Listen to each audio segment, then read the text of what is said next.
안녕하세요. 오늘도 사연살롱을 찾아주셔서 감사합니다.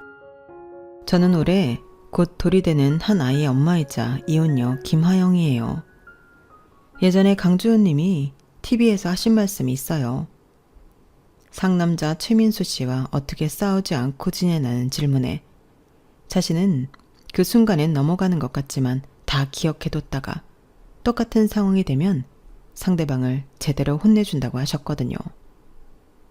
군자의 복수는 10년이 걸려도 늦지 않는다는 말처럼요. 그 말이 정말 인상 깊어서서 저도 그렇게 살아야겠다고 생각했는데 실제로 그런 상황이 와버렸네요. 그래서 오늘 제 이야기를 들려드리려고 해요. 저희 집은 좀 잘 사는 편이에요. 대기업 총수처럼 진짜 부자는 아니지만 대대로 먹고 사는 걱정 안 해도 되는 집안이었거든요. 어릴 때부터 저희 집에는 항상 사람들이 끊이지 않았어요. 베푸는 걸 좋아하시는 부모님 덕분에 나눠 먹는 게 당연하다고 생각하며 자랐죠. 강남에 건물도 몇 채 가지고 계시고 작은 사업체도 운영하고 계셔서 돈 걱정 없이 살 수 있었기에 남에게 베푸는 걸 인색하게 굴지 않으셨거든요. 그 성품이 저에게도 고스란히 전달되어서 내가 좀 더 가졌으니 더 쓰는 게 맞다는 생각으로 자랐어요. 마치 물이 높은 곳에서 낮은 곳으로 흐르듯이 자연스럽게 베푸는 게 당연한 일이라고 여겼던 거죠. 하지만 이렇게 살다 보면 그걸 노리고 접근하는 사람들을 만나게 되더라고요.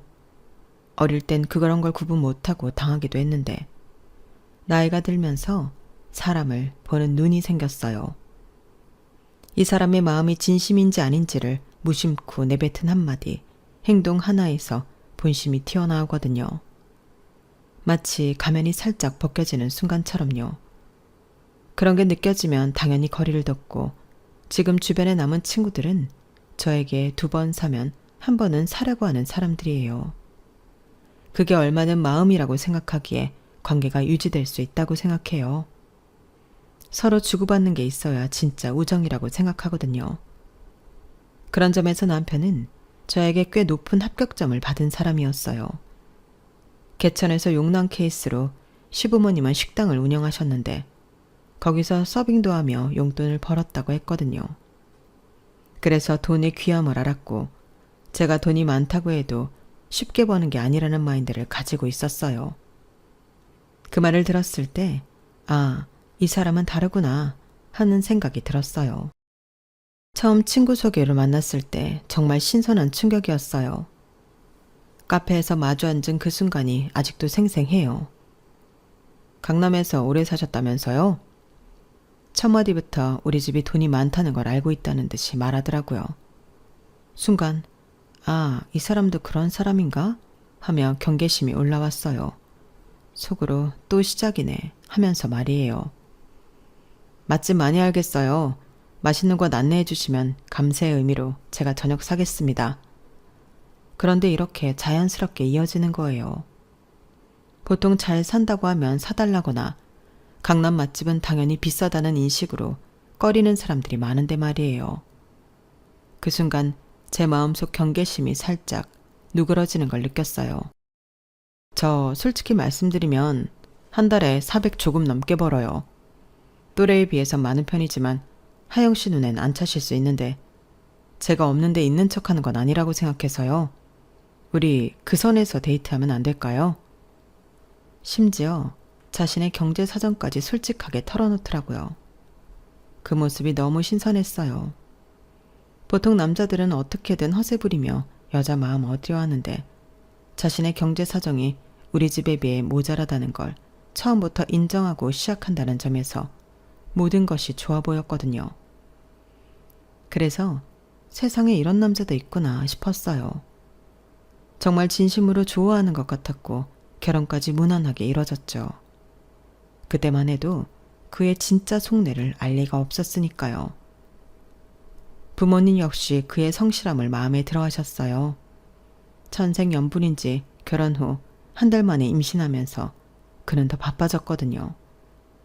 가족을 책임지겠다고 야근을 신청해서 하는 날들이 많아졌기 때문이에요. 저는 영어학원 선생님이었는데 임신으로 입덧이 심해져서 일을 그만두고 쉬게 되었어요. 아침마다 속이 뒤집어지는 것 같았고 냄새에도 민감해져서 수업을 제대로 할 수가 없었거든요. 그런 저와 뱃속의 아이를 생각해서 책임감 있게 일을 더 열심히 하는 남편을 보며 결혼 정말 잘했다 생각했어요. 매일 밤 11시가 넘어서 들어오는 남편을 보면서도 저는 오히려 고마웠어요. 다른 신혼 부부들처럼 신혼여행도 제대로 못 가고 신혼집에서 로맨틱한 시간을 보내기보다는 입덧하는 아내를 위해 묵묵히 일하는 남편이 너무 대견했거든요. 친정 부모님 역시 도움을 청하는 게 아니라 스스로 알아서 하려는 모습에 감탄하셨어요. 참 좋은 부모님이 돼서 잘 컸네. 요즘 사이들은 부모 도움받아 편하게 살려는데 스스로 하려 하고 내가 정말 사위 하나는 잘 얻었어. 하. 아빠가 엄마에게 속삭이시는 말을 들었을 때 제 마음도 뿌듯했어요. 정말로 괜찮은 사람을 만났다는 생각까지 들었거든요. 그날은 주말에 가족이 함께 식사하던 날이었어요. 친정 식당에서 모처럼 온 가족이 들러앉아 있었는데 제가 입덧이 많이 나아져서 식욕도 돌아온 상태로 오랜만에 맛있는 식사 자리였네요. 하영이 입덧도 잦아들었으니 배부르고 아이 태어나서 움직이기 힘들기 전에 시간 내서 바다도 보고 여행도 다니렴. 엄마가 남편을 바라보며 말씀하시는 거예요. 그때 남편의 표정이 살짝 어두워지는 걸 봤는데 아마 경제적 부담을 생각하고 있었나 봐요. 그래야겠네요. 하영이 몸 무거워져 힘들기 전에 좋은데 많이 데려가야겠어요. 남편이 그렇게 말하며 핸드폰을 들여다보더니 이내 밝은 표정으로 돌아왔어요. 주말에 우리 바다 보러 가자. 부산 KTX 예약했어. 그런데 아빠가 의아하다는 표정으로 물어보시더라고요. 차가 있는데 왜 번거롭게 기차를 타? 짐도 챙기면 무겁고 하영이도 더 피곤할 텐데 드라이브 하면서 가면 더 좋은 거 아니야? 아닌가? 요즘 젊은 사람들은 기차 여행을 더 좋아하나? 그때 남편이 조금 당황하는 것 같았지만 금세 웃으며 대답했죠. 아, 제 차가 너무 오래되어서 장거리 다니기엔 위험할 것 같아서요.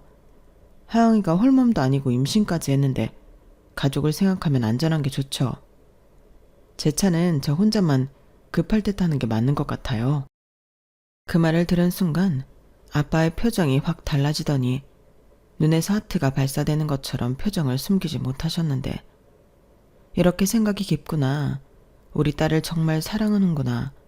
둘 중 하나이지 싶은 표정과 눈빛이었거든요. 그럼 안 되지.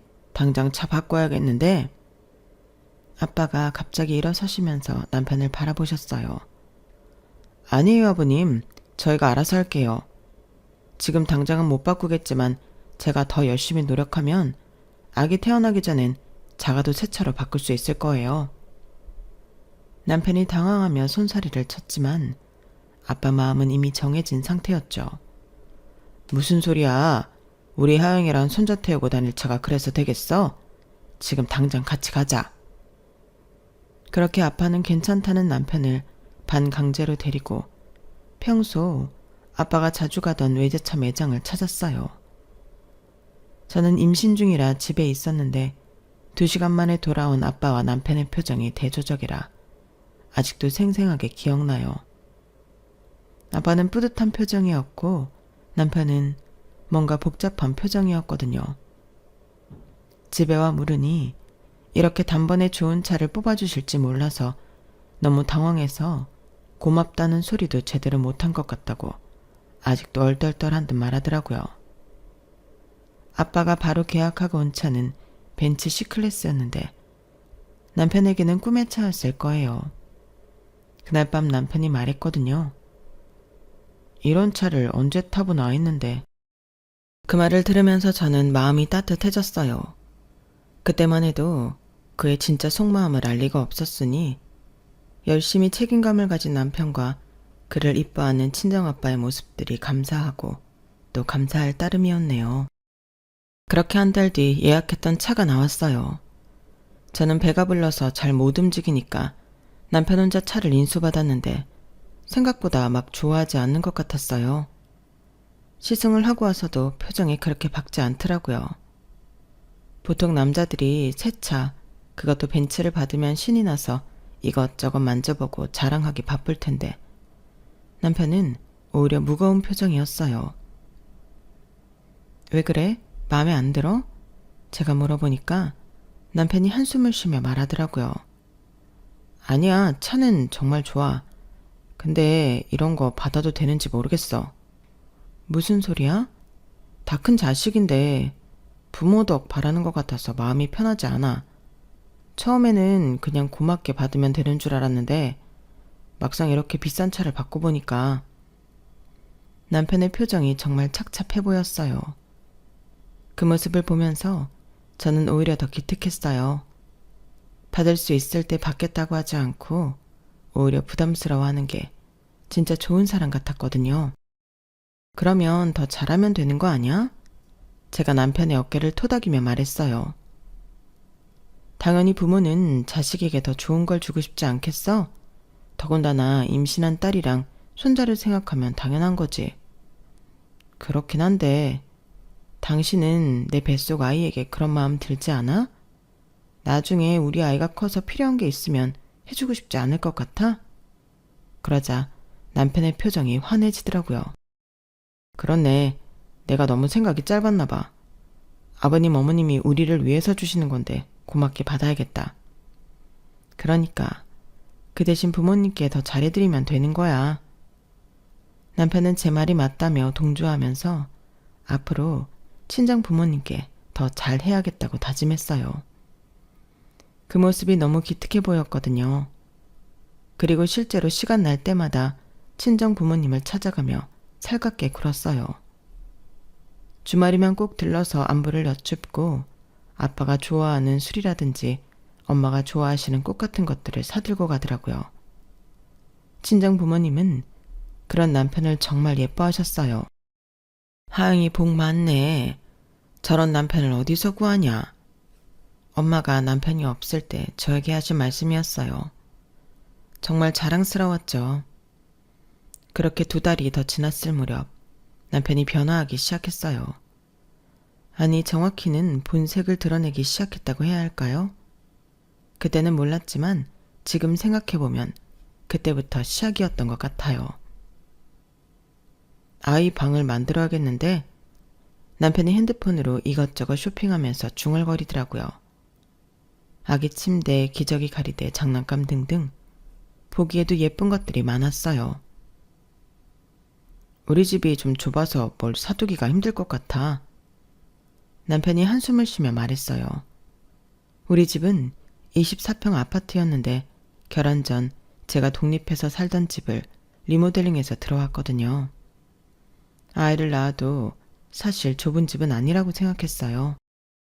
물론 마당 있는 친정을 생각한다면 좁지만 우리가 가진 범위에서 하자는 남편 말에 동의했고 그렇게 선택했기에 문제 없다고 생각했거든요. 그냥 필요한 것만 사면 되지 뭐. 아이 방이라고 해봐야 침대하고 옷장 정도면 충분하지 않아? 제가 그렇게 말했지만 남편은 뭔가 불만족스러운 표정이었어요. 그런데 그때는 남편이 아이를 위해 더 좋은 환경을 만들어주고 싶어 하는 거라고 생각했어요. 그주 주말에 부모님을 만나 식사하면서 남편이 슬쩍 화제를 꺼내더라고요. 아버님, 요즘 아이 방 준비하고 있는데 생각보다 쉽지 않네요. 왜? 뭐가 문제인데? 아빠가 관심 있게 물어보셨어요. 집이 좀 좁아서 아이 방 만드는 것도 쉽지 않고 아기 물건들이 생각보다 많더라고요. 남편이 은근히 집이 좁다는 투로 말하는 거예요. 그 순간 저는 설마 하는 생각이 들었어요.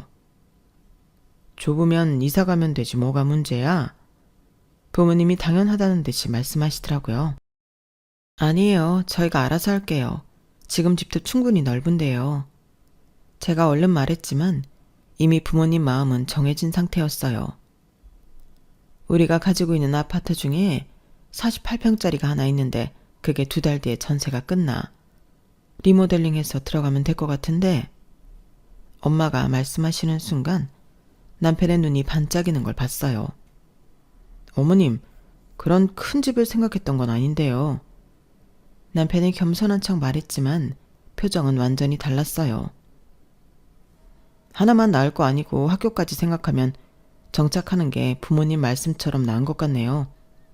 정말 감사하게 받겠습니다. 그러더니 저를 돌아보며 말하더라고요. 그럼 지금 집은 빨리 내놓자. 이사 준비도 해야 하고.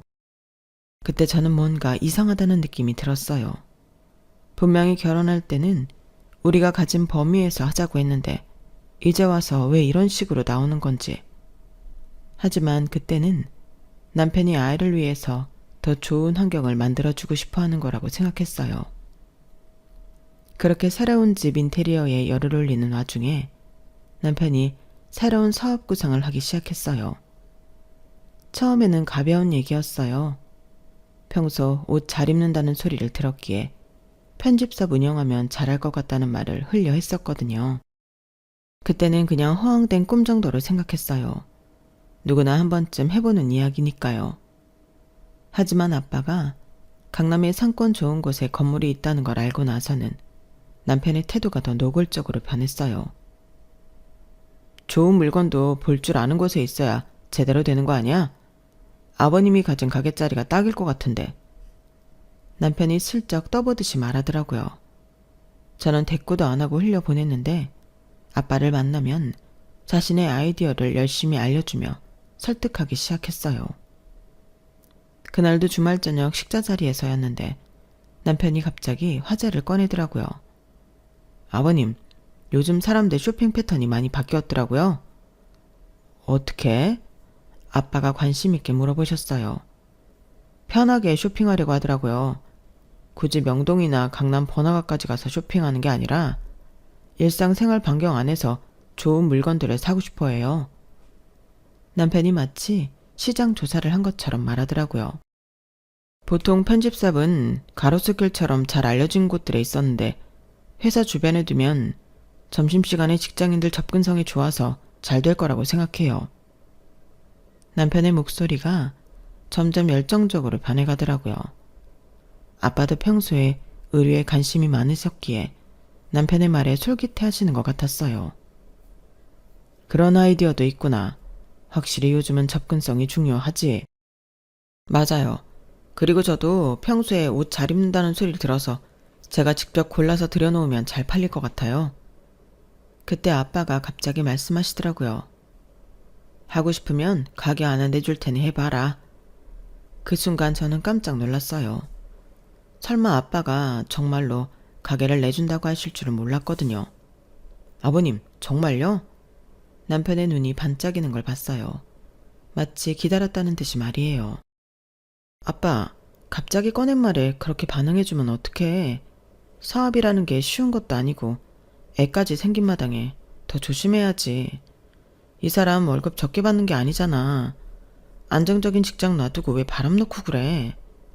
당신 나 못 믿어? 우리 부모님 식당 하잖아. 사람 대하는 건 내가 누구보다 잘해. 알면서 그래. 그거랑 다르지. 편집샵은 수요가 정해져 있는데 차린다고 되는 것도 아니고 연예인들이나 셀럽들 단골층이 분명한데 우리가 그런 인맥이 있는 게 아니니 자리 잡는 것도 힘들 테고 쉽게 생각할 문제 아니라고 생각해. 혼자여도 생각해 봐야 하는데 이렇게 쉽게 접근하는 남편이나 열심히 일하는 사위니까 뭐든 잘할 거라고 믿어주는 아빠나 둘 다 제정신이 아닌 것 같았어요. 그래서 악역은 제가 하기로 마음먹고 아빠도 말리고 남편도 말리고 있었네요. 하지만 남편은 그런 저를 안심시키려고 그러는 건지 아빠에게 자신이 충분히 할 수 있다는 걸 어필하려는 건지 모르겠지만 계속 충분히 승산이 있고 말은 지금 꺼냈지만 사실 오래전부터 회사 주변도 살피고 구상하고 있었다고 말하더라고요. 그렇다고 해도 준비 기간이 필요하잖아. 최소한 아이 낳고 나서 생각해봐도 되는 거 아니야? 기회라는 게 언제 오는지 모르는 거야. 그러다 다른 사람이 차리면 그땐 기회고 나발이고 없는 거야. 그래도 모르겠어? 젊을 때 한번 해보는 것도 나쁘지 않을 것 같은데 나이 들면 감각이 떨어질 수도 있고 안 그러나? 아빠가 남편을 지지하는 듯이 말씀하시니까 남편 얼굴에 화색이 돌면서 당연하다는 듯 말하는 거예요. 지당한 말씀입니다, 아버님. 돈 쓰는 소비층이 제 또래이고 강남 회사 다니는 층도 제 또래가 많으니 지금이 적기인 셈이죠. 결국 저는 더 이상 말릴 수 없었어요. 그렇게 남편은 편집샵 가게 인테리어 구상을 하고 물품들을 구매하며 들뜬 시간을 보냈어요. 매일 밤늦게 들어와서는 핸드폰으로 인테리어 사진들을 보여주며 설명하고 주말이면 백화점을 돌아다니며 명품들을 구경하고 다녔어요. 그 모습을 보면서 저는 복잡한 심정이었는데 회사 일을 열심히 하는 사람이 자기 일은 한다니까 밤새는 줄 모르며 빠져드는 모습이 보기 좋았지만 다른 한편으론 불안했거든요. 정말 잘 될 수 있을까? 혹시 실패하면 어떻게 하지? 너무 아빠만 믿는 거 아닌지. 특히 아이가 태어날 예정인데 수입이 불안정해지는 게 맞나? 하는 생각들이 머릿속을 맴돌았던 거죠. 하지만 그때는 남편이 정말 성공하고 싶어 하는 것 같았고 부모님도 지지해 주시니까 잘 될 거라고 긍정적으로 생각하기로 했었네요. 모든 게 갑자기 이루어진 게 정신없던 저는 마음을 비우고 있었어요. 남편이 발견한 진실을 알고 있으면서도 모르는 척 연기를 해야 했거든요. 그런데 남편은 오히려 더 적극적으로 변했어요. 하영아, 가장이 되는 책임감이 이렇게 클 줄 몰랐어. 앞으로 우리가 더 잘 될 거라는 걸 확신해. 남편이 매일 밤 저에게 말하며 마치 저를 세뇌시키려 했어요. 자신이 얼마나 가족을 위해 열심히 하고 있는지, 앞으로 얼마나 잘 될 것인지에 대한 이야기를 끊임없이 늘어놓았죠. 그 모습을 보면서 저는 정말 뻔뻔하다는 생각밖에 안 들었어요. 그렇게 시간이 흘러 들어갈 집 인테리어가 끝나고 이삿날이 되었어요. 그새 배가 많이 불러왔고 여름이라 몸이 무거워져서 저는 움직이기가 힘들었어요. 여보 미안한데 나는 못 움직이겠으니까 알아서 해줘. 남편은 편집샵을 준비한다며 이미 사직서를 낸 상태였기에 시간이 충분했어요. 알았어. 걱정하지 마. 내가 다 알아서 할게. 그렇게 저는 친정에 가 있었어요. 짐을 다 싸고 나는 친정으로, 남편은 이사갈 집으로 출발했죠. 그런데 1시간 뒤 남편에게서 전화가 왔어요. 여보, 지금 큰일 났어. 남편의 목소리가 급박했어요. 왜? 무슨 일인데? 우리가 들어가야 하는데 이미 이사 온 사람이 있다고. 무슨 일이야? 그 말을 듣는 순간 저는 속으로 웃음이 나왔어요. 드디어 시작되는구나 싶었거든요. 아, 그거 우리 집 아니니까 당연한 거지. 저는 담담하게 말하며 전화를 끊었어요. 남편이 다시 전화했지만 받지 않았죠. 그러자 30분 후 남편이 직접 친정으로 찾아왔어요. 이게 무슨 소리야? 아버님이 우리 주신다고 했는데 우리 집이 아니라니. 남편이 어이없다는 표정으로 소리쳤어요. 부모님도 갑작스러운 상황에 당황하셨죠. 내가 당신과 함께 있을 때는 우리였겠지만 내가 너와 함께 있지 않기로 결정한 지금은 우리가 아니지. 그러니까 우리 집이 아니고. 저는 차분하게 말했어요. 남편은 그 말을 이해하지 못하는 것 같았어요. 알아듣기 쉽게 말해. 대체 무슨 소리야? 남편이 언성을 높이기 시작했죠. 그러자 저는 더 이상 참을 수 없었어요. 세상이 우습지. 그 큰 집을 날로 먹으려 했어? 제가 비웃으며 말하자 남편의 표정이 싹 굳어졌어요. 뭔가 잘못됐다는 걸 직감한 것 같았거든요. 사실 48평 아파트는 원래부터 제 명이었어요. 아버지가 제 결혼 전에 나중에 네가 살 집이라며 미리 증여해 놓으신 거였는데 남편은 그 사실을 모르고 있었던 거죠. 그리고 인테리어가 끝나자마자 저는 친구에게 전세를 준 상태였어요. 그 친구는 부모님과 살고 있었는데 결혼하면서 더 큰 집이 필요했거든요. 강남은 부담스러워서 다른 지역을 보고 있었는데 제가 우리 집에 들어오라고 한 거였어요. 물론 이 모든 계획은 남편이 모르는 상태에서 진행된 거였죠. 남편은 그제서야 뭔가 심상치 않다는 걸 느끼는 것 같았어요. 하지만 아직 제가 모든 걸 알고 있다는 것까지는 모르는 상태였죠. 그래서 더 당황스러워했던 것 같아요. 하영아, 이게 무슨 일이야? 아버님이 분명히 우리 주신다고 하셨는데? 맞아. 우리 주신다고 하셨지. 그런데 이제 우리가 아니잖아. 저는 계속 같은 말을 반복했어요. 남편이 점점 초조해하는 모습이 보였거든요. 사실 이 모든 일의 시작은 몇 개월 전이었어요. 지금 생각해보면 그때부터 이미 남편의 태도에서 묘한 변화가 시작되고 있었어요. 친정 부모님 앞에서는 여전히 겸손한 사이였지만 집에서는 점점 당연하다는 듯한 태도를 보이기 시작했거든요.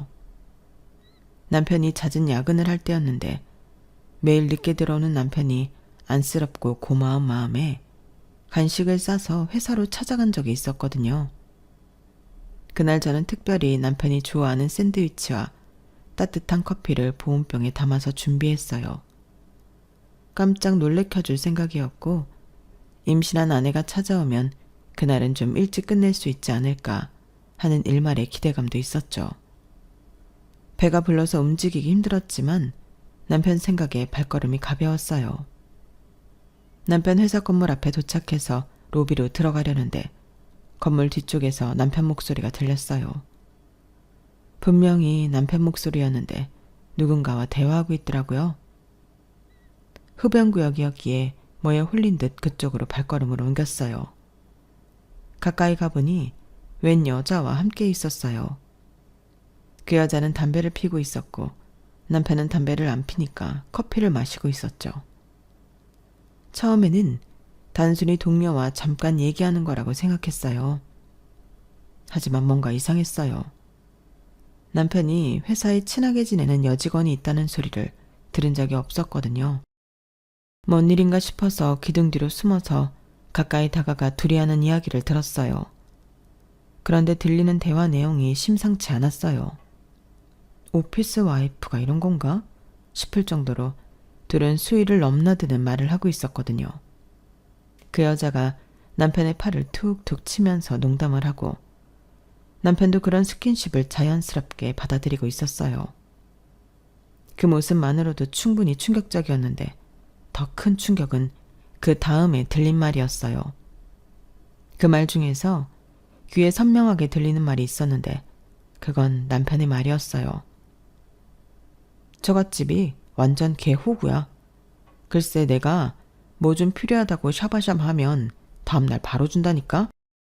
그 말을 듣는 순간 머리가 하얘졌어요. 우리 부모님을 개호구라고? 내가 듣고 있는 게 맞나? 하는 생각이 들었죠. 그런데 그 말도 기가 막혔는데 그 말을 들은 여자가 하는 말은 더 가관이었어요. 네가 연기를 잘하니까 그런 거지. 하여간 당신은 원하는 게 있으면 하늘의 별도 따다 줄 것처럼 굴더라. 그 여자가 웃으면서 말하는 거예요. 연기를 잘한다고? 그럼 지금까지 보여준 모든 모습들이 다 연기였다는 말인가요? 그럼 지금 따줄까? 그러자 남편이 야릇한 미소를 보내면서 대답했어요. 그 순간 저는 온몸에 소름이 돋았어요. 이게 정말 내가 아는 남편이 맞나 싶었거든요. 그 순간 손에 있던 간식 봉지를 놓칠 뻔했지만 정신을 붙잡고 최대한 조용히 그 자리를 벗어났어요. 주차했던 차에 와서 한참을 멍하니 앉아 있었죠. 손이 떨리고 머리가 어지러웠어요. 내가 지금까지 알던 남자가 아니었어요. 그럼 모든 게 다 계획된 것인가? 결혼도 임신도 친정에 잘해주는 것도 모두 계획된 것이었나? 어디서 뭘 어떻게 해야 할지 패닉에 빠졌는데 우선 사전 조사가 필요할 것 같았어요. 집에 돌아와서 나를 소개해준 친구에게 전화했어요. 남편에 대해 더 자세히 알고 싶다고 했죠. 왜 갑자기 무슨 일이 있어? 친구가 걱정스럽게 물어봤어요. 아니야. 그냥 남편 친구들이랑 만날 일이 있을 것 같아서. 아, 그래? 걔는 대학 동기인데 평판이 좋아서 소개시켜준 거야. 성실하고 착하다고 소문났었거든. 그 말을 들은 순간 감이 왔어요. 대외적으로 하는 행동과 진짜 속내는 완전히 다르구나. 겉으로는 착한 사람인 척하면서 속으로는 완전히 다른 계산을 하고 있었던 거예요. 그래서 그 실체를 낱낱이 까발려주겠다고 속으로 다짐하고 판을 깔기 시작했던 거예요. 이제 더 이상 당하고만 있을 수는 없었거든요. 사실 남편이 그렇게 당황한 건 당연했어요. 의외로 순수하게 제 함정에 말려들었거든요. 저는 남편의 허세 부리는 속성을 정확히 파악하고 있었어요. 남편이 아기방을 만들려고 할 때 저는 일부러 이런 말을 했어요. 아, 그런데 민지네는 어떤 제품들을 샀는데 정말 좋다더라. 특히 그 원목 아기 침대랑 수입 기저귀 가리대. 저는 마치 우연히 들은 것처럼 자연스럽게 말했어요. 그러면서 관심 없는 척 덧붙였죠. 요즘 애들은 뭘 그렇게 사는지 우리 때는 그런 거 없이도 잘 컸는데. 물론 그 친구라는 건 남편은 소개시켜줬던 친구를 포함해서 겹쳐서 알고 있는 지인들의 이름을 팔았던 거예요. 남편은 그 말을 듣고 바로 핸드폰을 꺼내서 검색하기 시작했어요. 그 물품들을 보고 크기며 가격이며 살펴보면서 다른 사람들이 어떻게 꾸미는지까지 찾아보더라고요. 그러면서 점점 욕심이 생기는 게 보였어요. 이런 거 보니까 우리 집이 진짜 좁긴 하네. 남편이 중얼거리면서 한숨을 쉬더라고요. 자신도 그렇게 하고 싶다는 욕망을 누리지 못하는 게 너무 뻔했어요. 그렇게 해서 결국 아빠에게 집이 좁다는 말을 꺼냈던 거죠. 창업도 마찬가지였어요. 아무것도 가진 게 없으면서 말로만 그럴싸하게 만드는 남편에게 저는 이렇게 말했어요. 당신 보면 정말 아까워. 그렇게 야근하면서 남의 일 좋게 만드는 사람이면 당신 일 하는 게 더 나은 거 아니야? 남편이 조금 관심을 보이자 저는 계속 부추겼어요. 그래도 아직 젊으니까 20년은 직장 더 다니고 천천히 생각해도 되겠다. 이렇게 말하면서 조금씩 그에게 회사가 아닌 다른 일을 하게 만들었던 거예요. 마치 제가 반대하는 것처럼 보이게 하면서 사실은 그쪽으로 유도했던 거죠. 그러니 당연히 아빠가 준다는 집은 우리의 것이 아니라 제 것이었고 저는 인테리어가 끝나자마자 친구에게 전세를 줬어요. 그 친구는 부모님과 살고 있었는데 저에게 정말 고마운 친구예요. 제가 어려울 때 많이 도와줬거든요. 그 이야기를 하자면 또 기니까 패스하고 여하튼 그랬기에 남편은 그런 걸 당연히 모르고 자기 뜻대로 우리 집 등쳐먹을 생각만 했으니 당황했던 거죠. 하영아, 동탄 그만하고 진짜 무슨 일이야? 남편이 점점 초조해지면서 말했어요. 농담? 나 지금 농담하는 것 같아? 저는 차갑게 대답했어요. 그러자 남편이 부모님을 바라보면서 말했죠. 아버님, 어머님, 하영이가 갑자기 이상해요. 분명히 우리 주신다고 하셨잖아요. 그때 아빠가 당황하며 말씀하셨어요. 그래, 너희 주려고 했는데 하영이가 왜 그러지? 저는 그제서야 부모님께 모든 걸 말씀드렸어요. 아빠, 이 사람이 우리 가족을 뒤에서 뭐라고 하는지 아세요? 개호구래요. 우리가 개호구라고. 그 순간 거실에 공기가 싸해졌어요. 아빠의 표정이 확 굳어지시더라고요. 뭐라고? 처갓집이 완전 개호구라고. 자기가 뭐 좀 필요하다고 하면 다음날 바로 준다고 자랑했어요. 그것도 회사 여자한테. 남편의 얼굴이 새파랗게 질려가는 걸 봤어요. 이제 모든 게 들통났다는 걸 깨달은 거죠. 아니야. 그게 아니야. 오해야. 남편이 허둥지둥 변명하기 시작했어요. 하지만 이미 늦었죠. 저는 마지막 카드를 꺼냈어요. 오해? 그럼 이것도 오해야? 저는 핸드폰에서 사진을 꺼내 보여줬어요. 남편이 그 여자와 모텔로 들어가는 사진이었죠. 그 순간 남편의 얼굴에서 모든 혈기가 빠져나가는 걸 봤어요. 이건 이제 알겠지. 나는 다 알고 있었어. 당신이 얼마나 겉과 속이 다른지. 저는 승리의 미소를 지으며 말했어요. 드디어 모든 진실이 드러난 순간이었거든요. 그런데 남편의 진짜 절망은 그 다음부터였어요. 아빠가 강남에 가게를 임대해준다고 했을 때 계약서를 작성했었거든요. 편집샵에 들어갈 물품을 구매하면 결제해 줄 테니 구매해서 넘기라고도 했었고요. 그때 남편의 모습이 정말 가관이었어요. 계약서를 내밀면서 형식상 필요한 거니까 대충 봐도 돼 라고 했는데 남편은 검토도 안 하고 바로 사인하더라고요. 아버님, 믿어주셔서 정말 감사합니다. 남편이 마치 감동받은 사람처럼 눈빛까지 촉촉해져서 말하는 거예요. 그 모습을 보면서 저는 속으로 정말 한심하다 생각했죠. 그런데 그것 역시 제가 다 계산했던 거였어요. 계약서에는 임대료가 시세의 120%로 명시되어 있었고 보증금도 따로 요구되어 있었으며 중도 해지 시 위약금 조항까지 넣어놨거든요. 게다가 임대인은 아빠가 아니라 제 이름으로 되어 있었는데도 대충 읽고 사인했던 거예요. 편집샵 물품 구매도 마찬가지였어요. 남편이 아버님께서 결제해준다니 감사합니다 라며 신나서 이것저것 주문하더니 나중에 청구서 받고는 경악했을 거예요. 모든 게 남편 개인 명의로 구매되어 있었고 당연히 남편이 결제 책임을 져야 하는 상황이었으니까요. 남편은 완전히 멘붕에 빠지면서 계속 같은 말을 반복했어요. 대체 왜? 아버님이 왜 이러세요?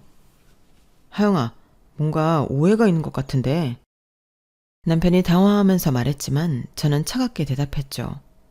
오해? 무슨 오해? 아니, 그게 내가 그런 뜻으로 한 말이 아니었어. 정말 오해야. 그럼 이것도 오해야? 제가 모든 걸 알고 이혼을 준비했다는 것까지 눈치채자 남편은 그게 아니었다고 오해라며 헛소리를 했어요.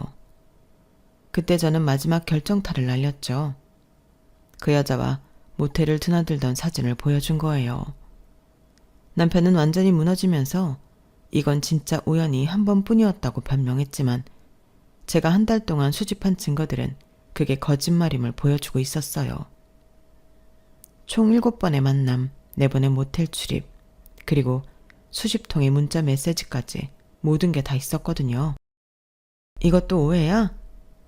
사진을 보는 순간 남편의 얼굴이 완전히 하얗게 변했어요. 더 이상 변명할 수 없다는 걸 깨달은 거죠. 이건 정말 오해야. 오해?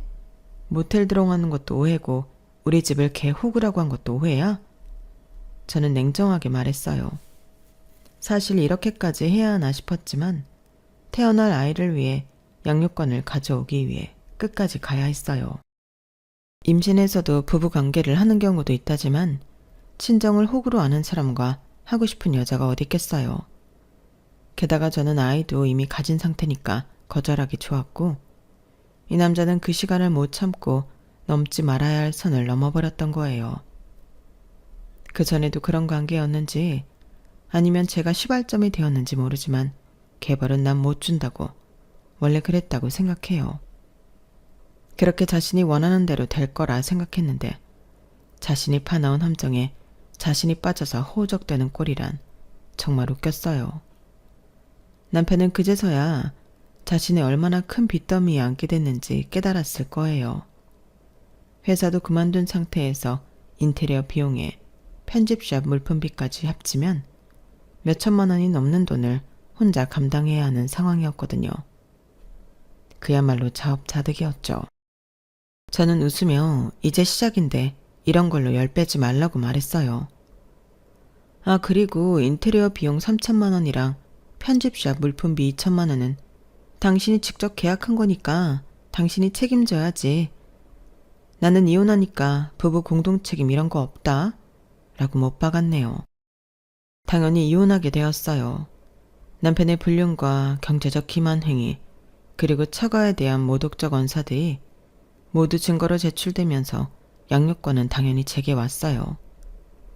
위자료도 받았지만 애초에 남편이 가진 게 없었기에 큰 액수는 아니었어요. 하지만 중요한 건 내 아이를 지킬 수 있다는 것이었거든요. 법원에서도 남편의 행태를 보고 양육권을 주는 것에 대해 전혀 망설임이 없었다고 했어요. 임신한 아내를 두고 불륜을 저지르고 처가를 호구로 여기며 경제적 이득을 취하려 했다는 점에서 인격적 결함이 명백합니다. 양육권은 당연히 모에게 가야 합니다. 담당 판사가 한 말이었어요. 특히 개호구 발언을 녹음한 파일은 법정에서 남편에게 매우 불리하게 작용했어요. 다가가면서 분위기가 심상치 않다고 느꼈던 전 핸드폰 녹음기를 켰었는데 그게 도움이 되었던 거죠. 남편은 그 말을 듣고 절망적인 표정을 지었는데 그제서야 자신이 얼마나 큰 실수를 했는지 깨달은 것 같았죠. 남편이 그 여자와 만나는 장면은 사실 여러 번 목격했어요. 처음 발견한 후 확실한 증거를 위해 한 달 정도 더 지켜본 거였거든요. 사진은 남편이 사무실에서 늦게 나와 그 여자와 함께 모텔로 들어가는 모습을 촬영한 것이었어요. 당시 임신 중이라 몸이 힘들었지만 아이의 미래를 위해 참고 증거를 모았어요. 그런데 정말 가관이었던 건 남편의 태도였어요. 법정에서도 끝까지 변명을 늘어놓더라고요. 판사님, 그 말은 제가 술에 취해서 한 말이에요. 진심이 아니었습니다. 술에 취해서? 그럼 모텔 들어가는 것도 술에 취해서? 제가 차갑게 반박했죠. 남편이 할 말이 없어서 버벅거리는 모습이 정말 한심했어요. 그건 정말 실수였어요. 마음이 약해져서 딴 년이랑 모텔 간 거야? 그럼 나는 뭐야? 임신해서 못 움직이는 호구? 그 순간 법정 안이 조용해졌어요. 그때 남편 변호사가 감정에 치우쳐서 하는 말이라고 제 말을 무마시키려 했지만 저희 변호사가 그럼 모텔 출입도 감정에 치우쳐서 한 행동인가요? 라고 반박하니까 남편 변호사도 남편도 꿀먹은 벙어리처럼 아무 말도 못하고 있더라고요. 남편은 빚이 늘고 회사에는 가지도 못하게 되었어요. 제가 그 여자한테도 소송장을 날리면서 회사를 그만두게 되었고 그 회사 근처로도 못 가게 되었기 때문이에요. 남편이 하는 일을 자세히 말하지 못했던 건 워낙 바닥이 좁아서 말하면 눈치채시는 분들이 생기기 때문이었는데 그랬기에 취직은 꿈도 못 꾸고 빚은 늘었어요. 더 웃긴 건 남편이 그 상황에서도 제게 연락을 했다는 거예요. 하영아, 우리 다시 한번 생각해보자. 아이 때문에라도. 아이 때문에? 아이 때문에 이혼하는 거야. 내 아이가 거짓말쟁이 아빠 보면서 클 수는 없거든. 제발 한 번만 용서해줘. 내가 정말 잘못했어. 용서? 그러기엔 너무 멀리 온 것 같지 않아? 마음에도 없는 소리 하지 말고 꺼져. 너란 인간이랑 이런 전화하는 시간도 아까우니까. 그렇게 철저하게 외면당하는 건 저뿐만이 아니었죠. 제가 아들을 임신했는데 자신의 대를 이어줄 손자를 가진 저에게 이런 짓을 했다는 걸 믿지 못하던 시아버님이 결국 나락에 빠진 당신 아들에게 절연 선언을 했다고 시아버님이 미안하다며 마지막 전화를 하셨거든요. 시아버님에게 남편이 제발 한 번만 용서해달라고 사정했을 때 손자 얼굴도 못 보게 만들었으니 필요 없다고 했다는 말씀을 전해주셨을 땐 사실 속이 다 시원했어요. 미안하다. 내가 아들을 잘못 키웠어. 이제 아들도 아느니 너라도 잘 살아라. 가끔 아주 가끔이라도 손주름 크는 사진 하나씩 보내주면 안 되겠니? 하지만 저는 이렇다 할 대답도 못 드리고 그냥 전화를 끊었어요.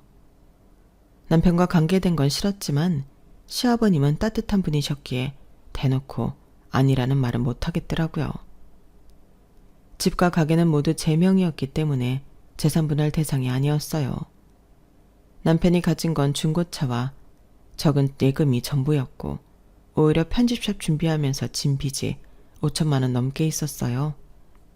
인테리어 업체들과 편집샵 물품 업체들에서 독촉 전화가 계속 오는 상황이었죠. 따라서 재산분할로 받을 게 없었을 뿐만 아니라 남편은 오히려 엄청난 빚더미에 앉게 되었어요. 위자료는 법정 최대한으로 받았지만 남편이 무일푼 상태라 실제로 받기는 어려웠어요. 하영아, 나 정말 어떻게 해야 해? 빚이 너무 많아서. 그거 내가 왜 알아야 해? 당신이 욕심부려서 생긴 일이잖아. 저를 소개해준 친구는 처음에는 믿지 못했지만 제가 증거들을 보여주자 충격을 받으며 사과했어요. 하영아, 미안해. 내가 그런 놈인 줄 몰랐어. 괜찮아. 너도 몰랐던 일이잖아. 그런데 이런 일이 있었는데 다른 사람들도 알아야 하지 않을까? 맞아. 이런 놈이 또 다른 여자 속일 수도 있잖아. 그 친구를 통해 대학 동기들에게 소문이 퍼진 건 의도한 것이었어요. 남편이 얼마나 이중적인 사람인지 그의 지인들이 알아야 한다고 생각했기 때문이에요. 결국 남편은 얼굴도 못 들고 다니게 되었죠. 양육비는 남편의 소득이 불안정해져서 받기 어려운 상황이 되었지만 어차피 친정에서 경제적 지원을 해주고 있어서 큰 문제는 없었어요. 법원에서는 남편이 안정적인 직장을 구하면 양육비를 지급하라고 판결했지만 현실적으로 받기는 어려운 상황이었죠. 아이를 낳고서 친정 부모님의 전폭적인 지지 아래 영어학원을 다시 시작했어요. 임신 전 경력도 있었고 부모님이 자금을 지원해 주셔서 제 이름으로 된 학원을 열 수 있었어요. 아이는 친정 부모님과 베이비시터가 함께 돌봐주셨고 저는 일과 육아를 병행하며 새로운 삶을 시작했어요. 가끔 남편 소식이 들려오는데 여전히 변변한 일자리를 찾지 못하고 있다고 해요. 그 여자도 결국 다른 남자에게 버림받았다는 소식을 들었어요. 업계가 좁다 보니 둘 다 매장된 상태라고 하더라고요. 지금 제 아이는 건강하게 자라고 있고 저는 학원 운영도 잘 되고 있어서 경제적으로도 안정적이에요. 가끔 그때 일을 생각하면 화가 나지만 동시에 다행이라는 생각도 들어요. 만약 그때 그 상황을 목격하지 못했다면 그리고 제가 복수를 계획하지 않았다면 훨씬 더 큰 상처로 남았을지 모른다고 생각하면 정말 아찔해요. 혹시 제가 너무 잔인했나 싶어서 고민한 적도 있었지만 생각해보니 저는 그저 기회를 제공했을 뿐 선택은 남편이 했다고 생각해요. 아닌 척 연기했어도 결국 본심을 이기지 못했고 욕심이 결국 화를 불러온 거니까요. 내 탓하지 마. 네 무덤 네가 판 거니까. 마지막으로 남편에게 한 말이었어요. 제가 판을 깔았다고 해도 그 판 위에서 어떻게 행동할지는 남편의 몫이었으니까요. 만약 남편이 정말 저를 사랑하고 존중했다면 그 어떤 유혹에도 넘어가지 않았을 거고 당연히 저희 부모님 호의를 호구라고 표현하지도 않았겠죠. 군자의 복수는 10년이 걸려도 늦지 않다더니 저는 1년도 안 걸리게 모든 걸 끝냈답니다. 이제는 모든 걸 털고 저 잘 살아보려고 합니다. 뭐니 해도 최고의 복수는 제가 더 잘 사는 거니까요. 제 이야기 들어주셔서 고맙습니다. 건강하시고 오늘 하루도 행복하세요. 여러분, 사연 댓글에 응원과 현명한 조언 부탁드려요. 좋아요와 구독은 저에게 큰 힘이 됩니다. 오늘도 좋은 일 가득하세요.